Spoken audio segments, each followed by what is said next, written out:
আসসালামু আলাইকুম। ঘুম সবারই জন্য খুবই অপরিহার্য একটি অংশ এবং খুবই ইম্পর্টেন্ট একটি পার্ট আমাদের লাইফের জন্য, এবং ইমিউনিটি পাওয়ার বুস্ট আপের জন্য প্রপার স্লিপ, প্রপার ঘুম খুবই জরুরি শিশুদের জন্য এবং বড়দের জন্য, সবার জন্যই।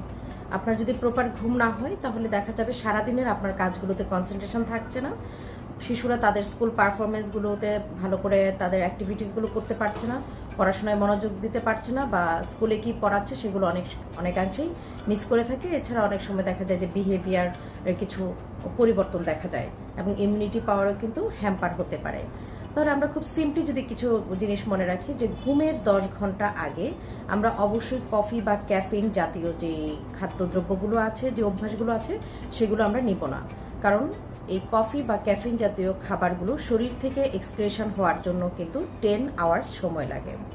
এরপর আসি, যদিও একটু অ্যাডাল্ট ভয়েস হয়ে যাচ্ছে, যে অ্যালকোহলের অভ্যাস অবশ্যই আমরা আমাদের লাইফে রাখবো না, কিন্তু অনেকাংশে দেখা যায় যদি অ্যালকোহল কেউ নেয় তাহলে অবশ্যই বলবো যে 3 ঘন্টা আগে কোনো অ্যালকোহল জাতীয় খাবার যেন না খায়। এরপরে আসি ডিনার এবং এক্সারসাইজগুলো। অনেক সময় দেখা যায় যে ডিনারের পরে কেউ ফিজিক্যাল অথবা মেন্টাল এক্সারসাইজগুলো করে।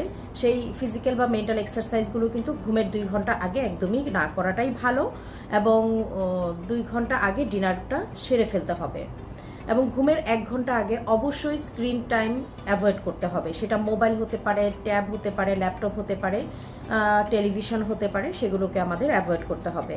এবং অনেক সময় দেখা যায় যে আমরা অ্যালার্ম দিয়ে থাকি, কিন্তু সকালবেলা বা আমাদের যে ডেজার্ট টাইম আমাদের উঠতে হবে সেই সময়টাতে আমরা উঠি না, সেটাকেও একটু অ্যাভয়েড করতে হবে। ধন্যবাদ সবাইকে।